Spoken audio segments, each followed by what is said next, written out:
Great. Welcome, everyone. We are going to get going here in just a second. Let a couple other people join. People are still connecting to audio.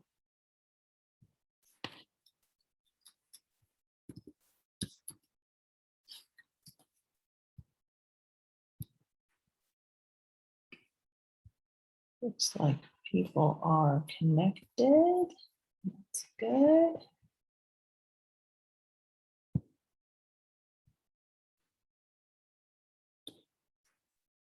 Okay. Well, I'm going to go ahead and share my screen here. Although it's acting kind of funny. Hold on. Why does that look so weird? Okay, there we go. Okay, so I'm Abby Garrison. I am the Vice President of Community Investments here at United Way. And welcome to our fourth info session about our upcoming grant cycle. I am going to share my screen right now and get the slide deck going. And I think most of y'all caught this when you first joined, but we are recording this. So just have to tell you that legally. But let me move this. I want to look at yourselves. There we go. Okay, so yeah, so this is our fourth and final info session.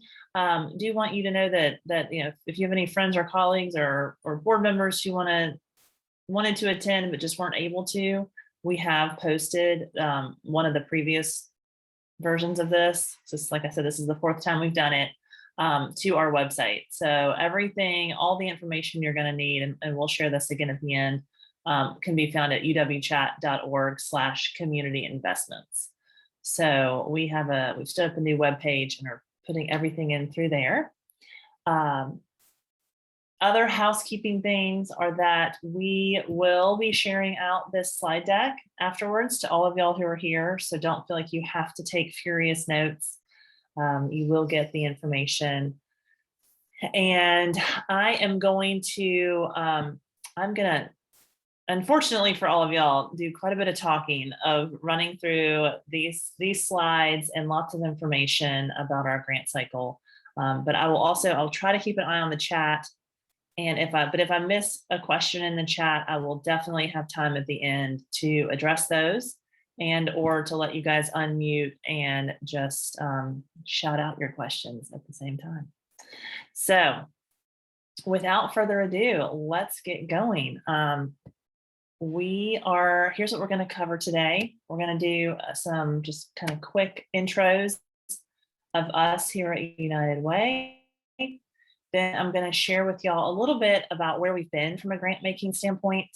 We've been under kind of a transition plan for the past 3 years, and just want to lay out the thinking behind that and what we've been up to for the past several years, and then get into the meat of what our grant making cycle is going to look like for next year. So I also just want to point out like a little bit of vocabulary. You see the 2023 cycle up there, and you're probably like, is that a typo? But we are on a July to June fiscal year, and we refer to our fiscal years by the later half of that calendar year. So believe it or not, the 2023 fiscal year starts next July 1 for us. So that is the correct number. It can just be a little bit confusing. But basically what we're talking about is the grant cycle that opens up this coming January, and then awards will be made in June for checks to start going out in July of 2022. So I also wanted to, before I get into this slide, just wanted to introduce a couple folks who are on the call with us. I have Elle Scarborough, who's our Venture Forward Coordinator. Elle, you want to unmute and say hi so they can see you? Hello. Okay, so that's Elle. She is probably who y'all have been communicating with because we're running all of the communications for the new grant cycle through Venture Forward. And then I also want to introduce Terrence Brown. He is our new community investments coordinator. He just started this week, but you will be interacting with him more and more as well. Terrence, can you say hi? Hey, everyone. And they're in the same room, so they're wearing masks. It occurs to me, maybe someone should go to a huddle room so you don't have to mask all the time, but another topic, another day. So anyway, so that is us. I think that's everyone I see from our team who's on the call. Did I miss anyone, Elle? No, okay, good. So yeah, so those are the United Way folks who are here today. And before we get into the obligatory mission vision type stuff, I wanted to start with our values, just because I think that the values are what kind of undergird everything we do at United Way. And frankly, are what is driving so much of this new way of us doing grant making and community investment. So I've shared here with you the five main, our five kind of guiding values at United Way here in Chattanooga. And the first one being about impact. I'm going to talk a little bit more about how our grant making has changed, and what has driven that change has primarily been the value for impact. And so we're trying to align all of our resources to really drive significant change and significant impact in this community. And grant making is just one of the ways in which we do that. I also just want to point out, several of these other ones, like the think we before me and the owning it. To me, as it relates to our grant making work and our community partnership work, those two are just really crucial because they inform everything we do in terms of how we interact with y'all as partners, and how we interact with the community, and how we really try to just be great partners who are here to support you, and who are here to drive impact and own our own mistakes, and also try to own change and own and hold people accountable for driving impact. And then lastly, these last two I think are really significant related to this community investment process and all the change that we've been undergoing. So we have really been trying to stretch, really been trying to try new things. And again, all for driving impact and being great partners here in the community. So many of y'all who know United Way, we're about to be celebrating our 100-year anniversary here in Chattanooga next year. So we've been around for a while. Many of y'all probably know us, but for those of y'all who don't know us as well, welcome. We are all about building a community with partners and with community members where everyone who lives in our community can achieve their greatest potential. And we really believe in doing that through a focus on education, stability, and health. Those are kind of our three pillars of focus and pillars of investment here at United Way. Ultimately, the way that we think about achieving our vision for what our community could be is by us being a uniting resources and people. We are all about bringing people together with the resources they need to build the community that we all envision. So that is United Way in a nutshell. As far as the mechanics of how we actually organize ourselves to execute on that vision and mission, we actually have recently kind of streamlined a few things. And I wanted to share with y'all just a visual of how our team is currently structured and how we have realigned some things. But basically, so Leslie Scarce is our CEO, and then under her, we're organized into three different departments essentially. And our community and corporate engagement arm is what involves what some of y'all would call development or resource development or fundraising, but it also includes engaging individuals in volunteer efforts, our grant writing efforts, as well as just the corporate side of things as well. So that is led by Monique Burke. She has a great team of people out there in the community, raising the resources that all of y'all need to do your great work. And then in the middle, we've got our finance and ops team, which Susie Anthony is our VP of finance and ops. And she and her team are in charge of managing and stewarding all the resources that Monique's team goes out and finds. So that's our finance, HR, IT, kind of internal operations.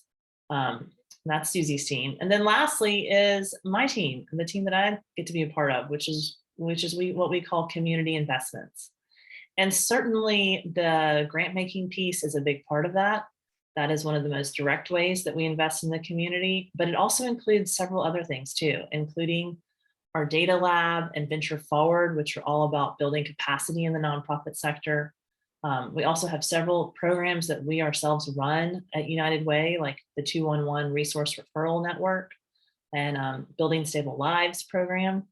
And then lastly, it includes our advocacy efforts as well, because we know that some of the things that we're all trying to work toward, that public policy and sometimes corporate policy as well are a big part of the puzzle for making progress on certain things. So that's how we're organized internally. Just wanted to share that because we've made a really intentional effort to make sure that our organization is all driving toward the impact that we're looking for. So as promised, I wanted to share with y'all a little bit of history of how we got to where we are. So I wanted to, a small history of the 100-year history, the past 4 to 5 years.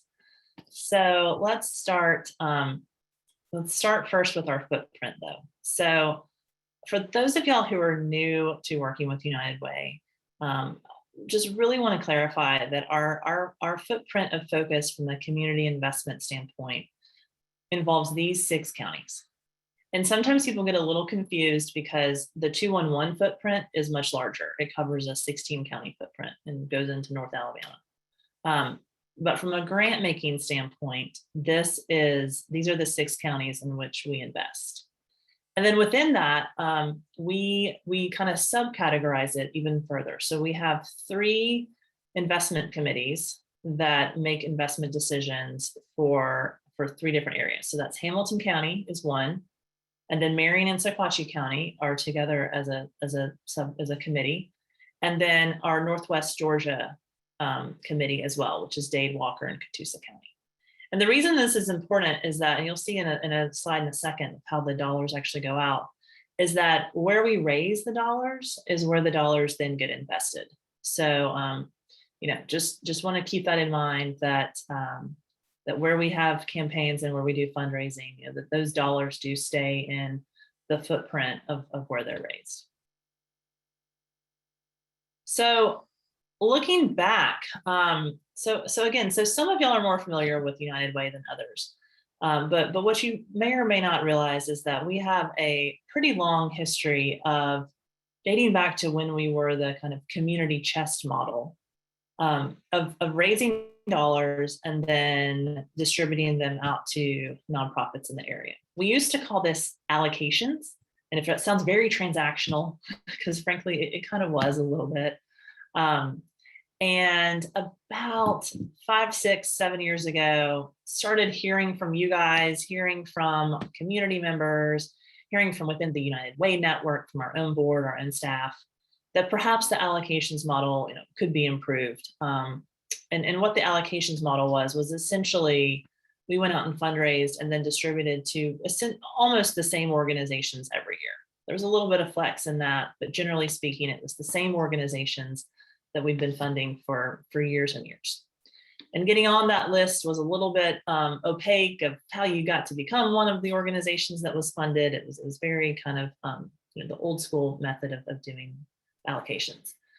And we all knew that needed to change, that we needed to open the process up, that we really wanted to make sure that we could invest the resources a little bit more nimbly, a little bit more dynamically for impact.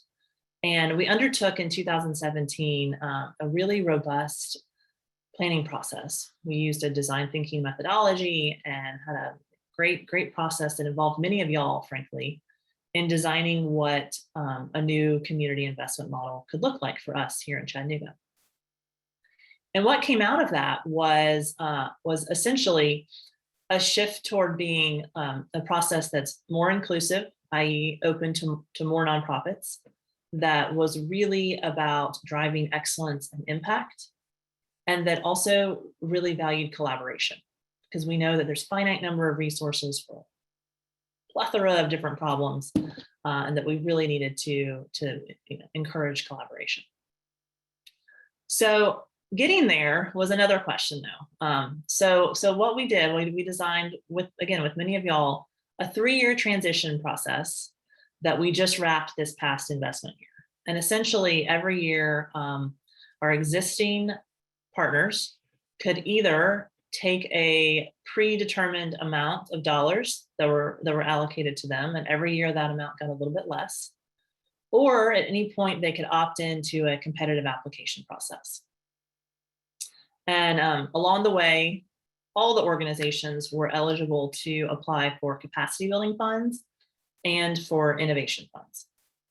So that process has played itself out. We also introduced several new components to the grant making cycle, such as mid-year shared learning for impact sessions. We introduced some new community roundtable kind of learning and exploratory opportunities for all of us, and yeah, have executed on that transition plan. So this past year's investments, which are currently going out every month, and we'll wrap up in June of this next year, that represents the 3rd year of the 3-year transition process. So looking forward to next year, which this grant cycle that launches in January will be the first year that we are not participating in, not doing the allocations based model, and will be fully transitioned to the competitive open application process. So you're probably wondering, over the past 3 years, how many dollars and how was it divvied up amongst those different types of investment? And all this slide does is just kind of give you an overview of these. And these are, I should say that this slide is all of the investments, not including allocations, which are essentially designations of dollars that are designated to go to specific organizations. We'll get into that a little bit more in a second. But you can see that there has been a transition from the bulk of the dollars in 2020 went out through our traditional allocations process, to this past year it flipped and the bulk of them went out through the competitive impact grant application. Another hallmark of the grant making that we do here at United Way is the actual decision making of the grant awards. And so we actually do it through a community investment committee.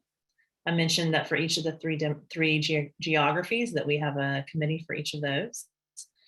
And we have, it's volunteer based. They're brought in and they're trained, but they review every single application, score it, or participate in any kind of site visits or follow-up questions, and then ultimately come together as a committee and make the final recommendations that go to the United Way Board of Directors for the annual determination of grant making dollars. So it's pretty cool. It's definitely was a part of the puzzle that I did not fully understand until I worked here. But just wanted to share with you guys on this slide the kind of demographic breakdown of those volunteers. I will tell you that we are actively going to be ramping up recruitment for that, and have some vacancies on that committee. Those committees, there's about 38 spots or so. Can flex a little bit, but there will be some new folks introduced into that team. But this is how it has broken down this past year. And then as far as a little bit more detail on how the dollars went out, just wanted to slice and dice it a couple different ways for y'all. So the total, this is indicative of about $4 million, because it does include designations. But this past year, this is how the dollars went out the door. So you'll see again the 1.9 million in impact grants, another 30% out the door through the traditional allocations. Another 400,000 went out through designations to these agencies. And then we granted about a little bit more than $250,000 in innovation dollars, and then a little more than 100,000 in capacity building. Another way to look at it is what was the kind of focus area as far as those pillars of focus that we have. And you can see that almost half the dollars this past year went out to organizations and initiatives focused on children. So whether that was early childhood, before they're in kindergarten, or youth and out of school programs up through kind of high school age, about half the dollars went out to that area. Another 30% into stability, which for us, when we say stability, what we really mean is financial stability of the family, workforce development types of programs. And then lastly, our smallest bucket, but still very significant, was 20%, 21% went out to health. And there's certainly some overlap amongst some of these. I know lots of programs and organizations kind of operate in all of these, but generally speaking, that's how the dollars got broken down. And then this last chart, you can just see how it went out by geography. We do track at the zip code level, but this is just by the kind of investment committees. And again, those are driven, that chart is primarily or exclusively driven by where the dollars are raised is where the dollars stay. So you can see that the biggest campaign that we do is in, not surprisingly, in Hamilton County. This here is just a list of all of the amazing partners that got funded this past year. Many of them we have been working with for years and hope to continue to work with for years. And all of them do incredibly important work in this region, and just wanted to share with you and highlight some of them. Many of y'all I see on the call. So looking forward to the 2023 funding cycle, let's get into what you're probably here to actually hear about, right? One thing that I wanted to share before we get into the details of the grant itself is a little bit of a reframe that we're taking out to market from a fundraising standpoint. You guys know that a lot of the model here is that we run fundraising campaigns in lots of the major companies in town. That is certainly not all of the revenue, but it's a big chunk of it. And the way that we are raising the funds that then get invested in you guys next year. So we're raising the dollars right now. That's Monique's team that I mentioned at the beginning, the CCEM team. The way that they're out raising the dollars right now from your friends and neighbors is using this model right here.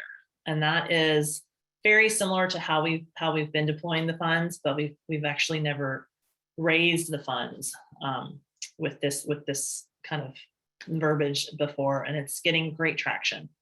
But basically, it's around 3 different funds: the Impact Fund, the Catalyst Fund, and the Bridge Fund.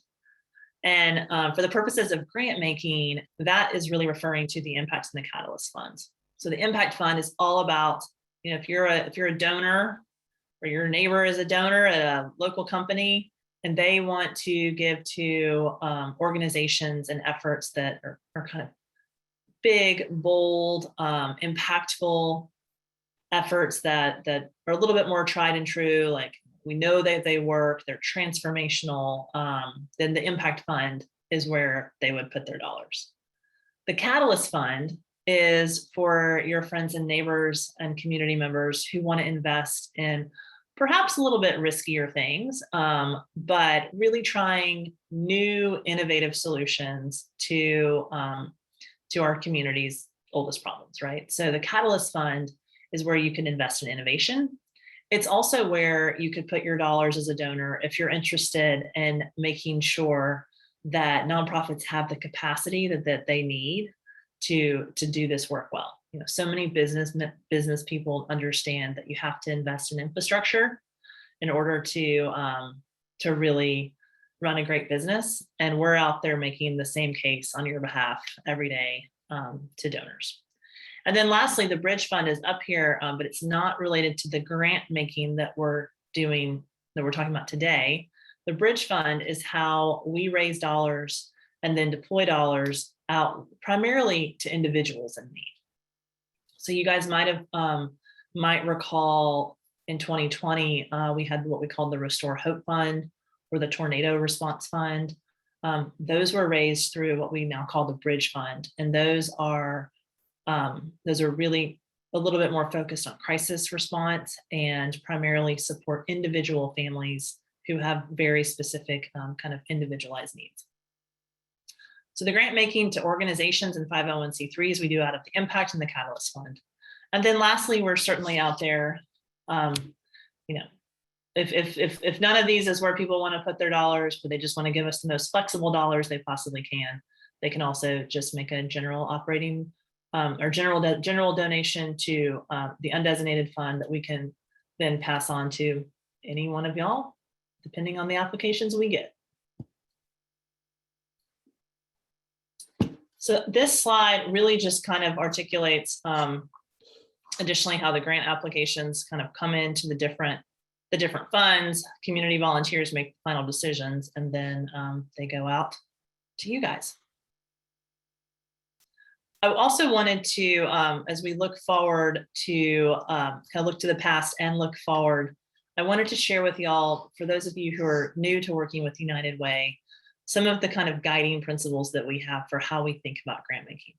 So when Elle will share out afterwards, after this in the email, a one-page document that we've put together with a lot of input from many of y'all around what we call our partnership promises. And it's 6 things that we as a funder and as a partner of yours kind of commit to doing. Interestingly, those were developed as part of this transition process. And they lend themselves so nicely to a kind of aspirational project that we have recently joined, and that is the Trust-Based Philanthropy Project. And I really encourage y'all, if you haven't heard of that, to check out their website. But it's basically a national movement amongst grant makers to really lean into supporting organizations in a more kind of trust-based manner, knowing that you guys are the ones doing the work. You all know what you need as an organization. You all, we don't need to kind of big brother you every step of the way. But anyway, I put them both here to say that the work that we have done as an organization with you all around our partnerships is really positioning us well to lean into this Trust-Based Philanthropy Project. So with that, wanted to get into a little bit more specifics of what 2023 is going to actually look like. So interestingly, for those of y'all who've been with us, a lot of things are staying the same. There's a lot of things that will look very similar to how it's looked over the past 3 years, particularly for those of y'all who opted in for the Impact application, because now that's the main application that everyone will be looking at. So what's staying the same? What stays the same is, I mentioned before, our fiscal calendar. So we will be deploying funds starting next July that we raise this year in this fiscal year right now. So I say that to say that we have gotten really good at forecasting and have a pretty good sense of what we're actually going to raise this year. But we never actually know until, you guys know this from the fundraising world, until the dollars are actually in the bank account. So it's all, it's a bit of a dance, and we never want to overpromise and underdeliver, and just know that that's part of why the timeline for us is kind of tight up against May, June. We know that y'all need to know the grant dollars and how they kind of are shaken out, but we also are trying to frantically close our books so that we know for sure how much we have to grant. So anyway, so we raise the dollars the year before and then grant them out pretty much immediately, starting the following year. We will Continue to have the impact, capacity, and innovation apps. All three of those, there might be a few little questions that look a little bit different, but generally speaking, those are the three buckets that we will continue to have. Our footprint, our focus areas, and again, that general timeline of it opening up in January and culminating in award decisions end of June, or no, beginning of June. That all stays the same. We've had a lot of discussion around who will be eligible, and we have landed, because we have the bridge fund that we can support individuals in need through. We have landed on sticking with only funding 501c3s. So you have to be a 501c3 to be eligible. Another thing that's staying the same for all of y'all who've been longtime partners of ours, you guys know this, we're going to continue supporting organizations who are really well run and great collaborative partners. We're also going to be kind of recommitting to our roundtables and shared learning efforts. I mentioned those earlier, and I only say recommitting because, like all of y'all, 2020 and part of 2021 has been a bit of a curveball, and our timing and cadence on those got a little bit sideways, but we are recommitting to those. Really believe in the value of roundtables and the shared learning piece. And then the other thing that's staying the same is the community investment committee model. There are certainly some United Ways who've moved away from that, who have leaned more heavily on staff making the decisions. And we have thought about it and really believe in the community volunteer investment committee model. We think that it holds us more accountable to the community. We think that it holds our partners more accountable to the needs of the community. And we just really think that it's an important way to infuse community voice into the process. So all those things are staying the same. So you're probably wondering, is anything changing? There's a couple of key things that are. So as I mentioned, the fact that we're opening up the process to any nonprofit in our footprint who's working on the focus areas that we're trying to move the needle on. That's a big change. So that's part of why we're recruiting some new members to the investment committee, because we are anticipating that we're going to have a few more applications to go through. Related to that, because there's going to be because it's going to be more open, we're going to add a couple of extra steps to the application process itself, primarily, frankly, to save everyone a lot of time. What we don't want is for people to waste time on an application that just isn't a fit for the strategies that we're looking to invest in. So we're going to introduce a basic eligibility piece at the very front, and that's very basic, like, which counties are you in, and are you a 501c3, and are you working on those focus areas? Like, very basic, but just want to make sure that we don't waste anybody's time. Assuming you still qualify through that, you'll then get automatically put into what's a letter of intent process. And for those of y'all who aren't familiar with that term, think of it as just a really minimal application, like a broad brush stroke. Here's what we're planning to apply for. The reason that we're introducing that is, again, just wanting to make sure that the thing that you're applying for, that the program or the organization is generally a fit before we waste a ton of your staff time and energy putting together an application that just isn't a fit. Once you go through the LOI process, then you'll be taken through to what will be the more kind of complete full application. So again, for those of y'all who have been with us before, 1 and 2 might feel a little bit redundant, but it's just a bit of a new piece that we're introducing to make it a little bit more open and a little bit more equitable to everyone. The other 2 things that I just wanted to mention while I have you is that we are actually in the midst of reviewing the metrics and the reporting requirements for our grantees and our partners. This kind of goes back to the trust-based philanthropy model, where we're constantly trying to find that balance of holding ourselves and you guys accountable, for delivering results, but also knowing that it takes time and energy and effort to do that, and not wanting to be too overbearing on the requirements that we have there. So we're actually in the midst of doing a full review of that and hoping to land on those requirements pretty quickly. And then lastly, the designation policy. This might be a little bit of a new vocabulary for those of y'all who haven't worked with us before. But as I mentioned, designations are dollars that a donor specifically designates to go to a particular organization.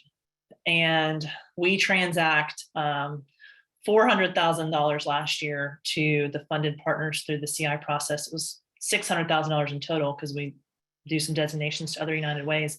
But we transact a lot of dollars through the designations process, and have never charged any kind of administrative or processing fees.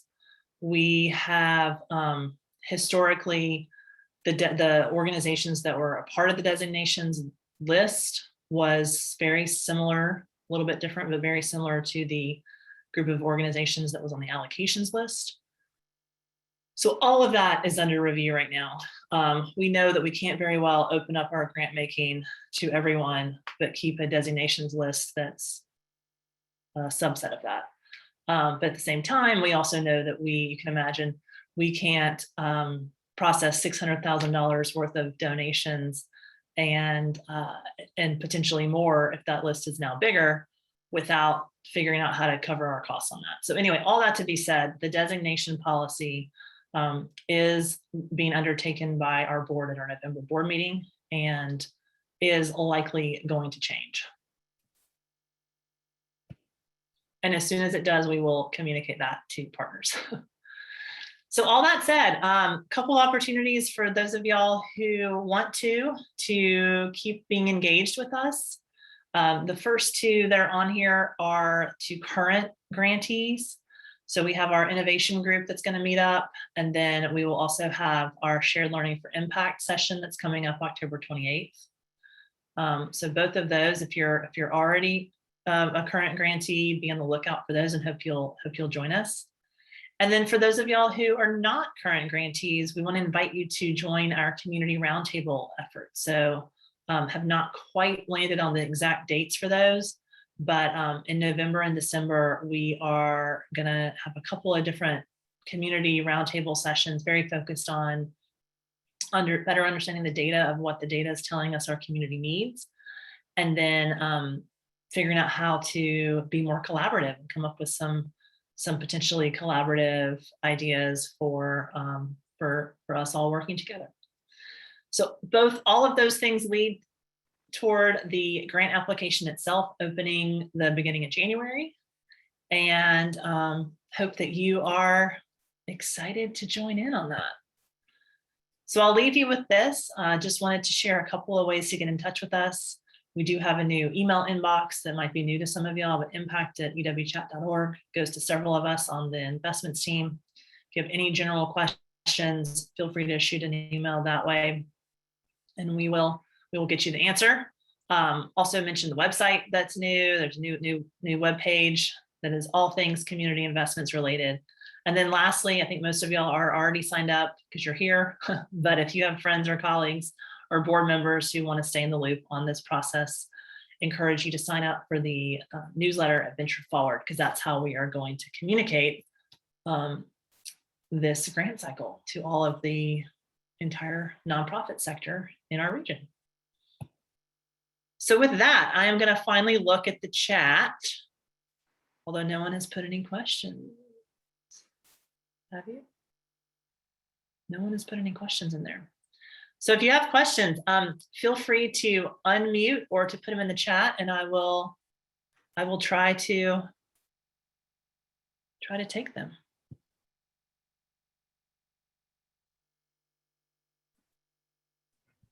Abby, we have a question. What date will applications close?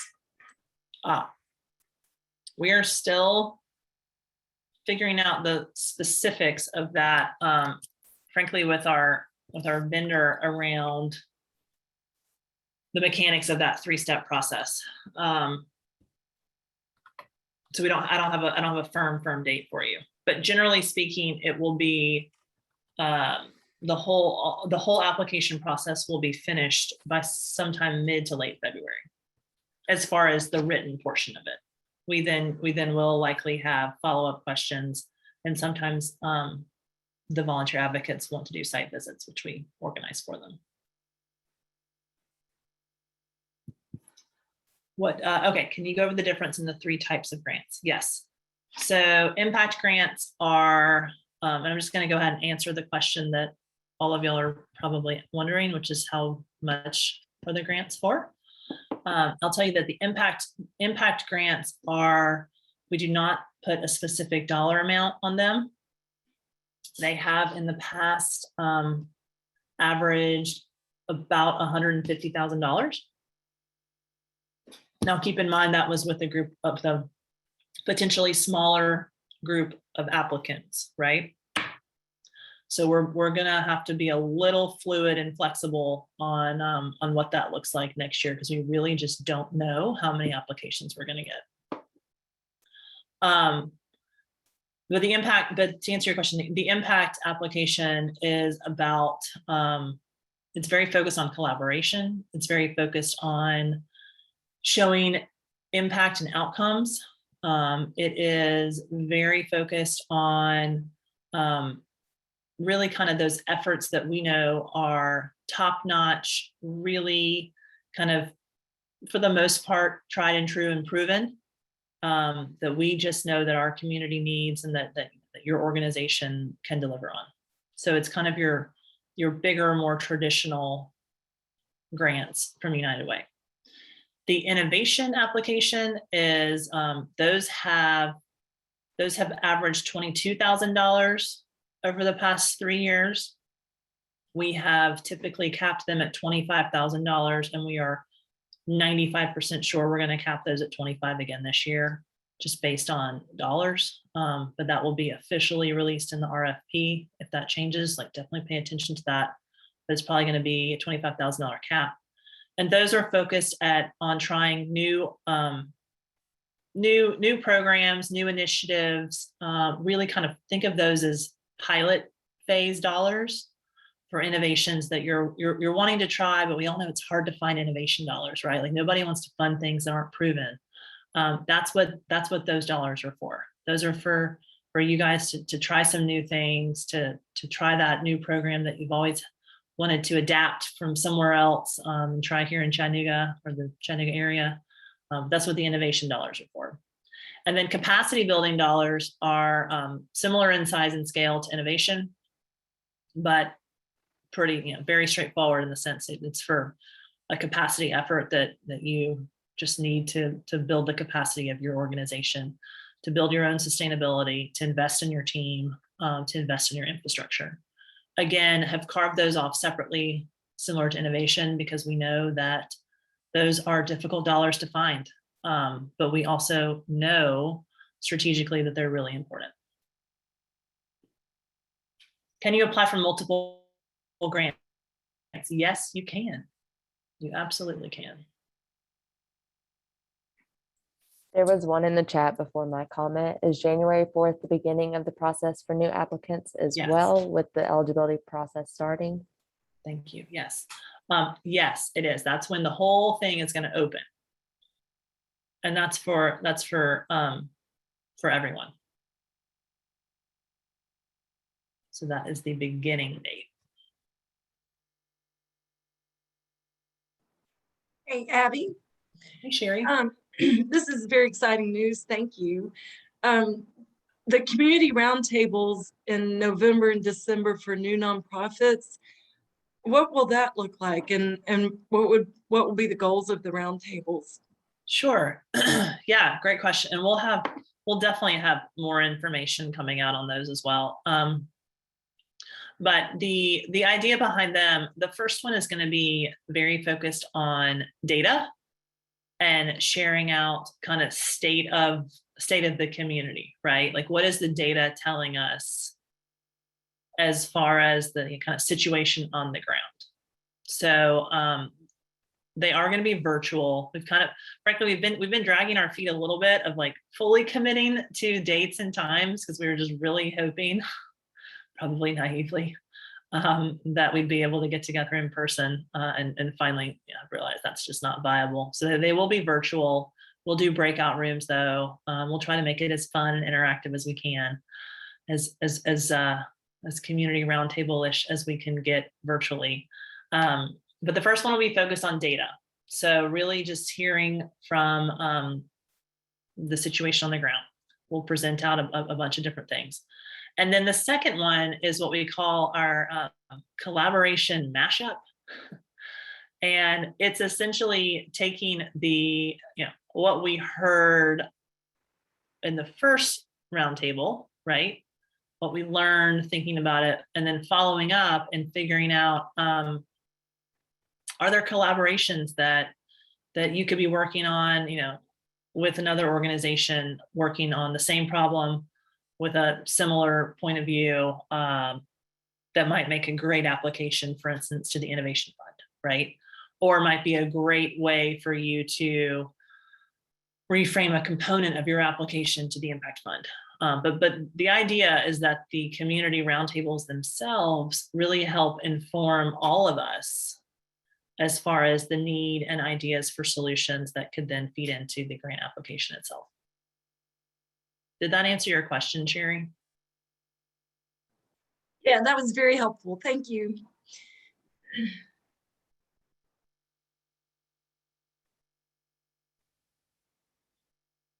Let's see, what else do we have?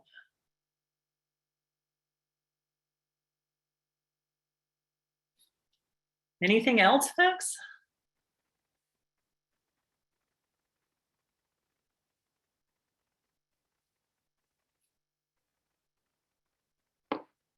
Okay, well, so like I said, we're going to share out the slide deck, the partner promises, and all the information that's here afterwards, and really just hope that y'all will stay engaged and stay in touch. And at any point, if you have any questions, shoot us an email at impact@uwchat.org.